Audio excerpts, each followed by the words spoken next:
In this video, I'm going to break down how to get your first CAD or SOLIDWORks, or if you use any other CAD software, freelancing client or a job. Okay, so one thing is to learn that software, to know how to model, to know the tools and all of these things. The other thing is being able to get a job. Now, what most of the people do is they go on the job posting websites and they apply for these jobs. They go on the freelancing websites like Upwork, Freelancer, Fiverr, and then they compete for that job. $40 at the beginning, $50, and so on, right? And only one person gets that job. But there are hundreds of people who apply for that job. So it's very hard to go through that path. But there is another path. Okay, I'm gonna give you a few examples what you can do instead of that. And this will increase the chances to get your first CAT client or a job. So the first one is wherever you live in the world, first go locally, right? Don't compete globally for some project immediately. So go locally. One approach is outbound. So that means you reach out to someone, right? And there are a few ways how you can do this. The one way is physically you can go to the companies that are in your local area. But don't just go to the companies and ask, hey, I want a job, right? Do you have something to give me? No, like first study, just do a little bit of research, what I do, right? That's number one. Then number two, make sure you can add value to that. If you can't, then you learn, right? So that's another thing about when you're applying for this job. Don't just go, hey, I'm SolidWorks designer. I'm a CAD designer. That's very broad. And you're complete beginner. It's very difficult to get a job like that. You have to be very specific, right? Because all of these companies, they work specifically, I don't know, surfacing, sheet metal, FA, whatever. And you want to specialize in something and build your portfolio around that. Because then you're more fit for that role. For example, if you have portfolio of a car, but you go to the company that has nothing to do with designing a car, it's SolidWorks. That's impressive, but that's not what I need, right? So first of all, build portfolio that's very specific. Choose one area in SolidWorks and then specialize in that. Then you walk in once you do the research, and then you can show how you can add value to them, right? So that's just one approach.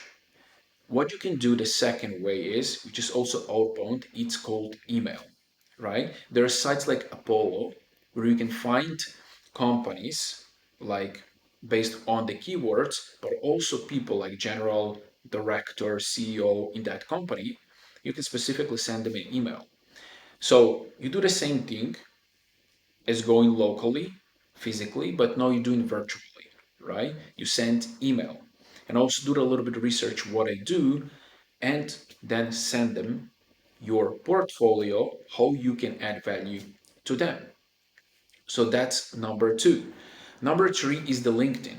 The same thing on the LinkedIn, you can specifically target person in the specific industry. So you can also do the research and send the message how you can add value to them. So that's number one. And I'm telling you, like, you're gonna have to send a lot of messages, but don't just send messages. The quality beats quantity. So make sure you're fit for that company, for that project. Now that's one way, and I'm telling you a lot of opportunities will open. And even when they say no to you, you can ask the following question. Hey, do you have someone who might need help with this? Do you know some company? Do you know some, potential client? And I'm telling you over the time, this will create snowball effect and doors will start to open. Number two is inbound. So that means people reaching out to you. So pick one social platform. It can be YouTube, it can be LinkedIn, it can be Instagram. I think the LinkedIn, YouTube are the best. And of course, put your portfolio there, right?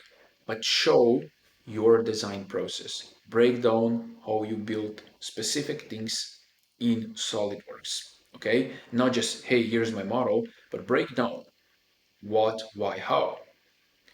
And then on the LinkedIn, you can also add in your connection managers, directors from specific industry, and they're gonna see your content. You can engage with their content. And this way you can start interacting. They may reach out to you, may reach out to them, right? The same thing you can do on the YouTube. Break down of some of the projects that you do, because that's going to build your authority.